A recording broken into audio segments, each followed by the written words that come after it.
कि उनको use to ही नहीं होते एक दूसरे को अच्छा, देखने इसमें कोई एज फैक्टर भी है लैश का कि कोई ओल्ड एज में नहीं लगा सकते और यंग एज में एज का कोई ऐसा प्रॉब्लम नहीं है, ख्याल रखो तो। और अगर आपको कोई एलर्जीज नहीं है, देखो एज के हिसाब से भी आपको फिर मैं थोड़ा सा हल्का लगा दूंगी जो आप कंट्रोल कर सको, क्लीन कर सको।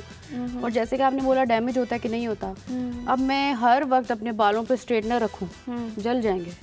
इसी तरह हर वक्त मैं लैश के ऊपर वेट रखूंगी, घिस जाएगी, टूट जाएगी। तो 3 मंथ्स के बाद आप गैप ले लो। आप गैप ले लो, कितना, एक मिनट, कितना गैप ले लो? कई गैप ले लो, बेशक 2 का भी ले लो, तब तक आपकी आंखों जो अपनी लैश ग्रोथ है ना वो भी थोड़ा बेहतर हो जाती है, रिलैक्स हो जाएगी। हाँ, और आपके बाल क्योंकि उगते रहते हैं तो वो नॉर्मली ठीक हो जाता है। आप यंग एज वालों को प्रेफर करेंगे कि ओल्ड एज वालों को प्रेफर करेंगे?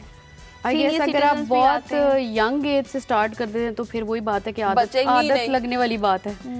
और तब से ही आपकी लैश पे फिर वेट तो फिर जब आप हमारी एज पे पहुंचेंगे, जब आपको शायद जरूरत होगी तो फिर अपने बाल इतने लाइट होंगे कि फिर आप कहोगे कि अब मैं क्या करूं। ये बताएं कि नेचुरल हेयर ग्रोथ, लैश ग्रोथ के लिए आप क्या सजेस्ट करती हैं? जैसे कि बालों को हेयर ऑयल करो, ग्रोथ सीरम से लगाओ, फर्क पड़ता है। मैं ये नहीं कहूँगी, लोग कहते नहीं पड़ता, या नेचुरली होता है, लेकिन दीज थिंग्स हेल्प।